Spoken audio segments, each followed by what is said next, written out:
doté de la grâce pour parler avec excellence l'évangile sans aucune part de faux religion, par lequel j'aimerais dévoiler les quelques vérités de la personne de Dieu par l'œuvre achevée.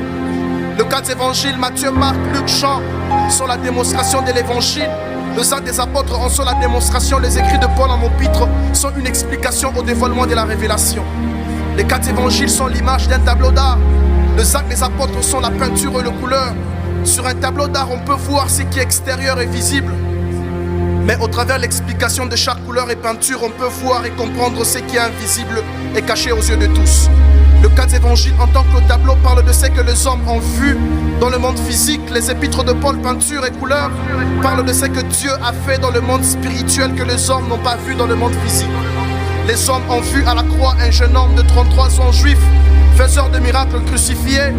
Dieu a vu un agneau, l'incarnation de son être dans la chair, accomplissant la loi, le psaume et les prophéties. Scandale pour le juif, folie pour le païen, mais puissance et sagesse de Dieu pour ceux qui sont appelés.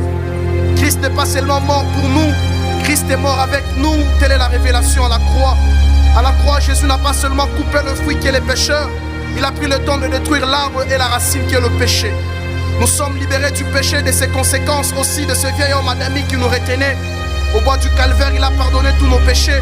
Passé, présent, futur, il n'y a donc pas aucune condamnation pour ceux qui sont en Christ, dit la parole. Ce qui est en lui est en nous, ce qui est pour lui est pour nous. Nous sommes ses enfants, il nous appelle ses fils. On ne peut pas être le temple du diable, c'est faux ça. Christ en nous, la divinité manifestée est incarnée. On ne peut pas être ensorcelé, nos vies sont cachées entre ses mains. S'ils veulent nous vaincre, qu'ils débutent par son trône afin de nous atteindre. Nous sommes au-dessus de la compréhension humaine, des porteurs de l'arche de l'alliance. On est des dieux. L'enfant d'un éléphant, c'est un éléphanteau. L'enfant de Dieu, c'est un Dieu. Quelle est notre logique? Nous sommes la race invincible.